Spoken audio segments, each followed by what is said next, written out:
Hello बच्चों, let's see this question and here this question say name the institution where disputes between citizen and the government are finally settled।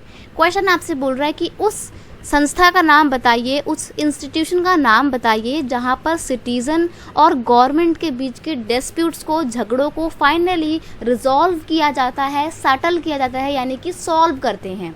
तो यहाँ पे question का की concept है institution where disputes are settled, वो संस्था जहाँ पर सभी डिस्प्यूट्स को, सभी कॉन्फ्लिक्ट को सॉल्व किया जाता है। तो वो संस्था का नाम है, सिंपल सा आपका आंसर है सुप्रीम कोर्ट।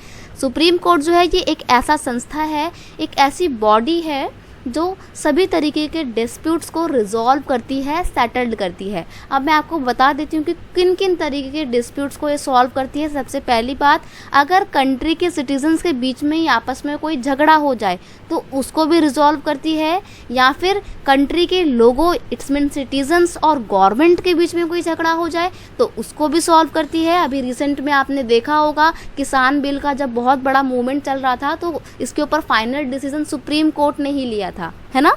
नेक्स्ट है टू और मोर स्टेट, अगर मान लीजिए आपस में ही दो स्टेट भिड़ गई हैं, जैसे कि दिल्ली की लड़ाई हो गई है यूपी के साथ में, तो इसके ऊपर फाइनल डिसीजन भी सुप्रीम कोर्ट लेगा।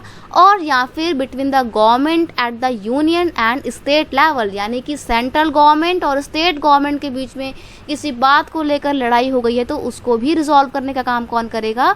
सुप्रीम कोर्ट करेगा। ध्यान रखिएगा, सुप्रीम कोर्ट जो है ये हमारे इंडिया के जुडिशियल सिस्टम का हाईएस्ट इंस्टीट्यूशन कंसीडर किया जाता है, जो कि पूरे जुडिशियल एडमिनिस्ट्रेशन को कंट्रोल करता है। I hope you understand it well. Best of luck.